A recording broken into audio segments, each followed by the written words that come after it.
ओम शांति। आज 20 जनवरी 2026 के मंगलवार के मीठी मीठी मधुवन मुरली के बाप दादा के मधुर ईश्वरीय महावाक्य सुनते हैं। मीठे मीठे प्यारे प्यारे बाप दादा ने कहा, मीठे बच्चे, बेहद के बाप को याद करना यह है गुप्त बात।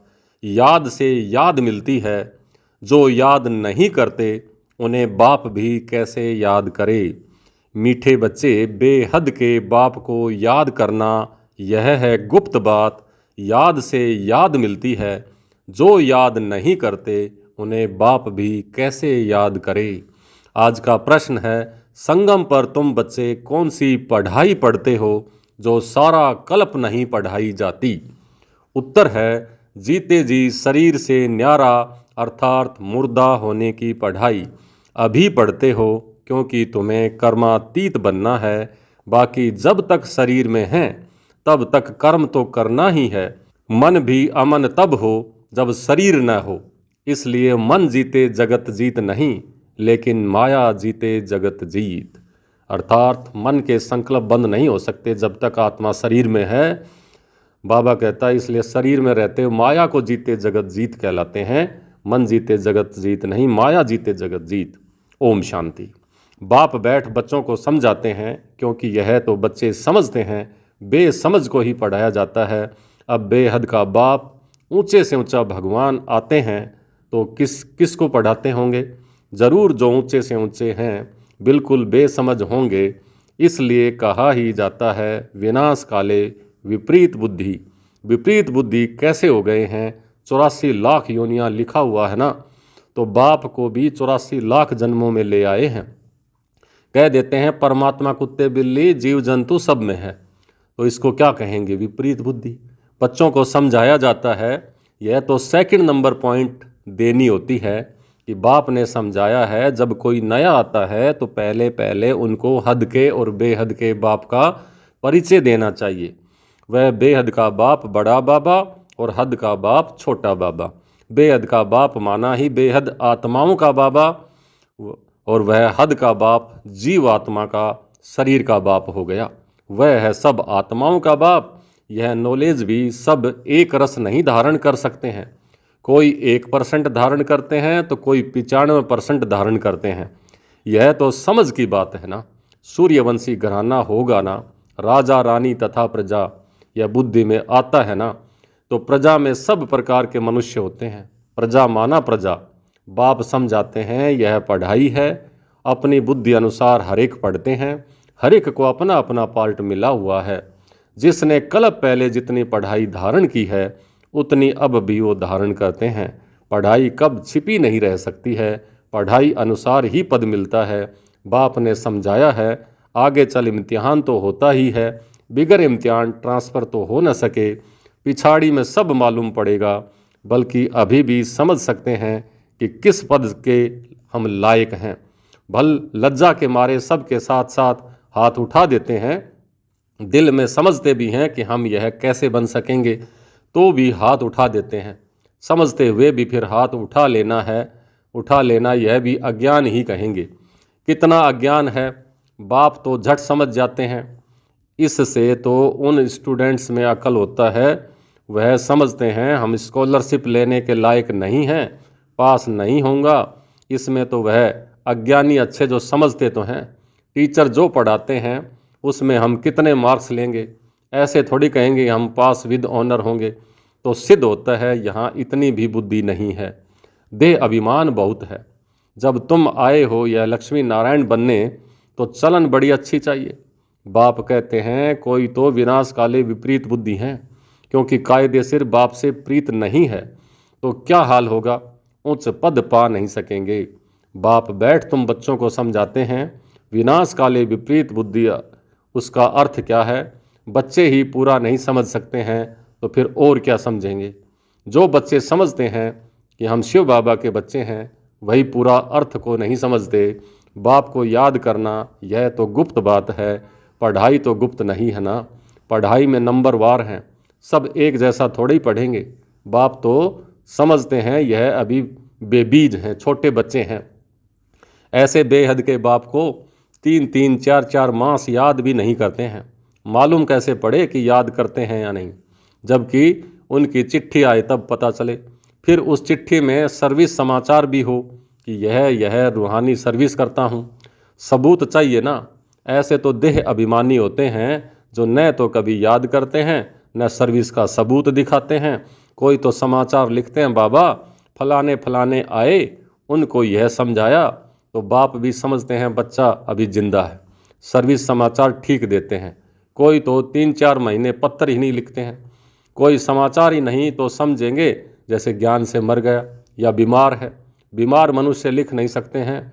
यह भी कोई लिखते हैं, हमारी तबीयत ठीक नहीं थी इसलिए पत्र नहीं लिखा। कोई तो समाचार ही नहीं देते हैं। न बीमार हैं, दे अभिमान में हैं। फिर बाप भी याद किसको करे? याद से ही तो याद मिलती है, परंतु देह अभिमान है। बाप आकर समझाते हैं, मुझे सर्वव्यापी कह 84 लाख से भी जास्ती योनियों में ले जाते हो। मनुष्यों को कहा जाता है पत्थर बुद्धि, भगवान के लिए तो फिर कह देते हैं पत्थर भीतर, अंदर सब के अंदर विराजमान है। तो यह बेहद की गालियां हुई ना। इसलिए बाप कहते हैं मेरी कितनी गलानी करते हैं, अभी तुम तो नंबरवार समझ गए हो, भक्ति मार्ग में गाते भी हैं। आप आएंगे तो हम वारी जाएंगे, आपको वारिस बनाएंगे।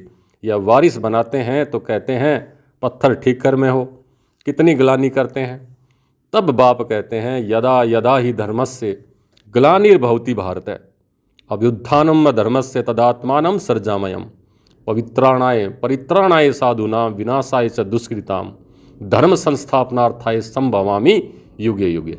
तो इसलिए बाबा कहता है कि ये जो श्लोक है, भारत में सबसे ज़्यादा धर्म की ग्लानि होती है, इसलिए मैं भारत में आता हूँ। अभी तुम बच्चे बाप को जानते हो तो बाप की कितनी महिमा करते हो।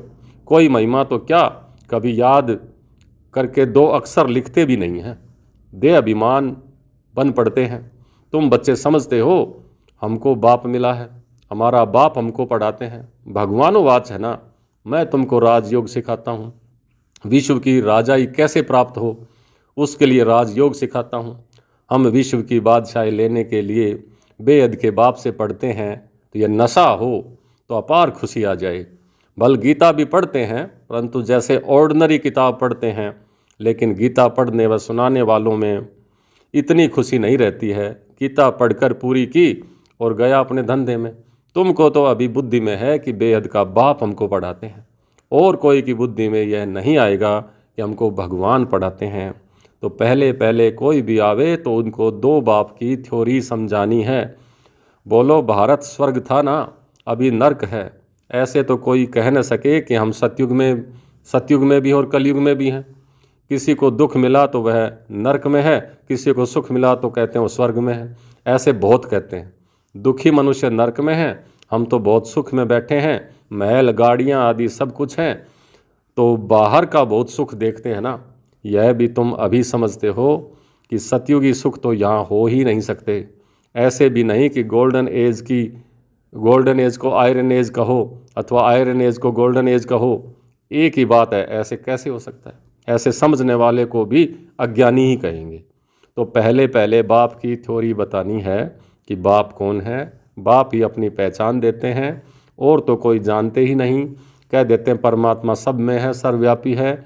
अभी तुम चित्र में दिखाते हो कि आत्मा और परमात्मा का रूप तो एक ही है, ज्योति बिंदु, वह भी आत्मा है, परंतु उनको परमात्मा कहा जाता है। बाप बैठ समझाते हैं कि मैं कैसे आता हूँ। सभी आत्माएं वहाँ परम धाम में रहती हैं। यह बातें बाहर वाला तो कोई समझ नहीं सकता। भाषा भी बहुत सहज है। गीता में श्री कृष्ण का नाम डाल दिया है। अब श्री कृष्ण तो गीता सुनाते नहीं हैं, वह तो सबको कह न सके कि माँ में कम याद करो। देहधारी की याद से तो पाप कट नहीं सकते हैं। तो श्री कृष्ण भगवानोवाच देह के सब संबंध त्याग माँ में कम याद करो, ये वह कह न सके। परंतु देह के संबंध तो श्री कृष्ण को भी है ना, और फिर वह तो छोटा बच्चा है। यह भी कितनी बड़ी मनुष्यों ने भूल कर दी है। कितना फर्क पड़ जाता है एक भूल के कारण कि परमात्मा तो सर्वव्यापी हो नहीं सकता। जिसके लिए कहते हैं सबका सद्गति दाता, तो क्या वह भी दुर्गति को पाते हैं क्या? परमात्मा कभी दुर्गति को पाया है? नहीं। यह तो सब विचार सागर मंथन करने की बातें हैं, टाइम वेस्ट करने की बात नहीं है। मनुष्य तो कह देते हैं हमको फुर्सत नहीं है, और तुम समझाते हो कि आकर के कोर्स लो, तो कहते हैं फुर्सत नहीं है। 2 दिन आएंगे फिर 4 दिन नहीं आएंगे, पढ़ेंगे नहीं तो लक्ष्मी नारायण कैसे बन सकेंगे। माया का कितना फोर्स है। बाप समझाते हैं जो सेकंड जो मिनट पास होता है वह हू बहू रिपीट होता है, अनगिनत बार रिपीट होते रहेंगे। अभी तो बाप द्वारा सुन रहे हो। बाबा तो जन्म मरण में आते नहीं हैं। भेंट की जाती है कि पूरा जन्म मरण में कौन आता है और न आने वाला कौन है।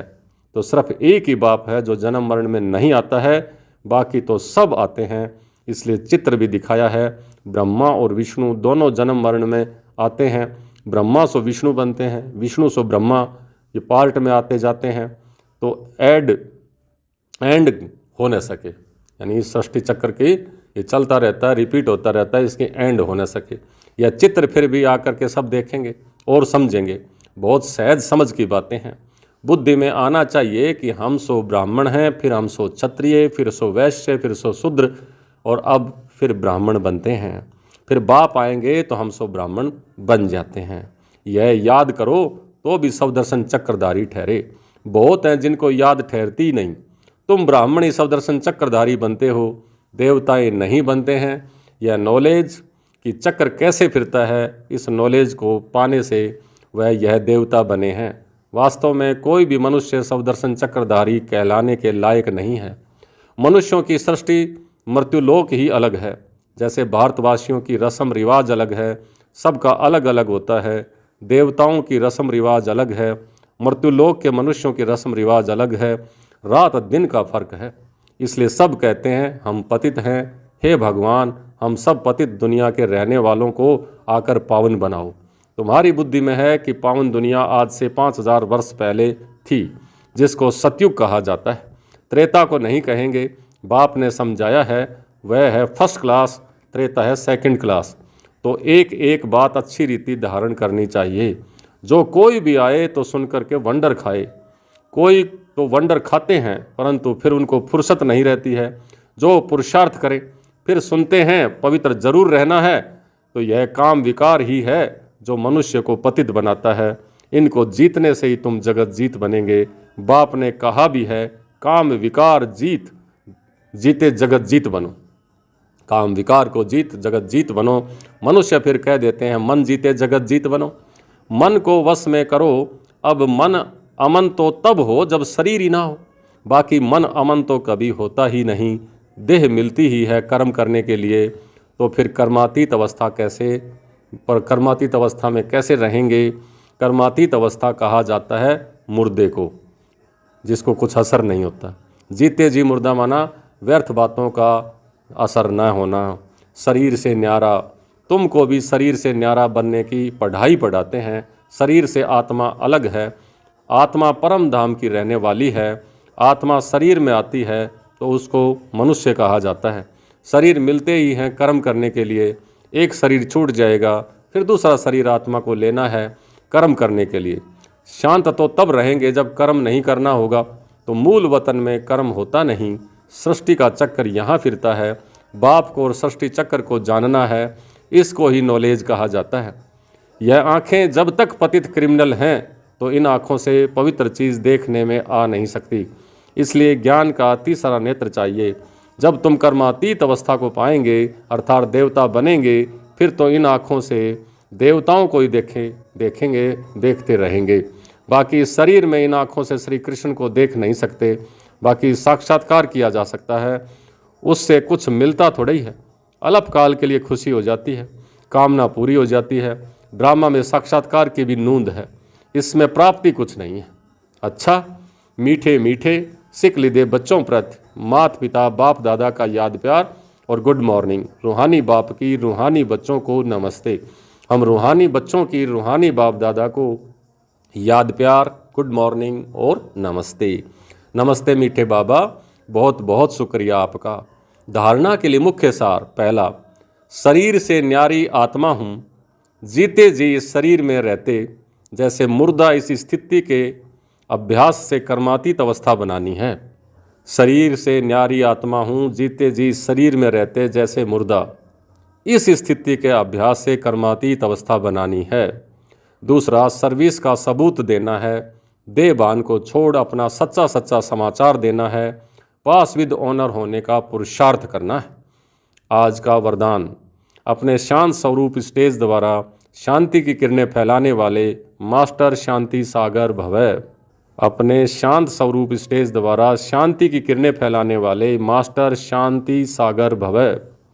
वर्तमान समय विश्व के मेजॉरिटी आत्माओं को सबसे ज़्यादा आवश्यकता है सच्ची शांति की। अशांति के अनेक कारण दिन प्रतिदिन बढ़ रहे हैं और बढ़ते जाएंगे। अगर स्वयं अशांत नहीं भी होंगे तो औरों के अशांति का वायुमंडल, वातावरण शांत अवस्था में बैठने नहीं देगा। अशांति के तनाव का अनुभव बढ़ेगा। ऐसे समय पर आप मास्टर शांति के सागर बच्चे अशांति के संकल्पों को मर्ज कर विशेष शांति के वाइब्रेशन फैलाओ। आज का स्लोगन, बाप के सर्व गुणों का अनुभव करने के लिए सदा ज्ञान सूर्य के सम्मुख रहो। बाप के सर्व गुणों का अनुभव करने के लिए सदा ज्ञान सूर्य के सम्मुख रहो। अव्यक्त इशारे, इस अव्यक्त मास में बंधन मुक्त रह जीवन मुक्त स्थिति का अनुभव करो। अभी समय की बचत, संकल्पों की बचत, शक्ति की बचत की योजना बनाकर बिंदी रूप की स्थिति को बढ़ाओ।